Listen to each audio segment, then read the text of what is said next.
കേരളത്തിൽ ഏറ്റവും കൂടുതൽ ജനങ്ങളുള്ള ജില്ല ഏതാണെന്ന് ചോദിച്ചാൽ അതിന് ഒറ്റ ഉത്തരമേ ഉള്ളൂ: മലപ്പുറം. 1969 ജില്ല രൂപീകരിക്കുമ്പോൾ 14 ലക്ഷമായിരുന്നു ജനസംഖ്യ. ഇന്നത് 45 ലക്ഷത്തിന് മുകളിലാണ്. കേരളത്തിലെ ആകെ ജനസംഖ്യയുടെ വലിയൊരു ശതമാനം. ഇവിടെയാണ് തിരൂർ എന്ന പുതിയ ജില്ലയുടെ പ്രസക്തി വരുന്നത്. മലപ്പുറത്തെ ഇന്നത്തെ അവസ്ഥയൊന്ന് നോക്കൂ. ഒരു കളക്ടറേറ്റ്, അവിടെ എത്തുന്ന ഫയലുകളുടെ എണ്ണമാകട്ടെ ഊഹിക്കാവുന്നതിലും അപ്പുറമാണ്. 16 നിയമസഭാ മണ്ഡലങ്ങൾ. ഏറ്റവും വലിയ വിദ്യാഭ്യാസ പ്രതിസന്ധിയോ SSLC പാസ്സാകുന്ന കുട്ടികൾ 77,000-ന് മുകളിലാണെങ്കിൽ അവിടെയുള്ള +1 സീറ്റുകളോ വെറും 63,000-ഓളം മാത്രമാണ്.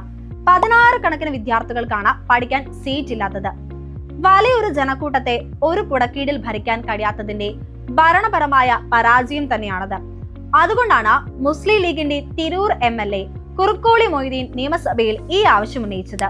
താനൂർ, തിരൂരങ്ങാടി, പൊന്നാനി, തിരൂർ എന്നീ താലൂക്കുകൾ ചേർത്ത ഒരു തീരദേശ ജില്ല. തീരദേശ മേഖലയിലെ ജനങ്ങളുടെ സാമ്പത്തികവും സാമൂഹികമായ ഉന്നമനത്തിന് കൃത്യമായ ഫോക്കസ് കിട്ടാൻ ഈ വിഭജനം അനിവാര്യമാണെന്ന്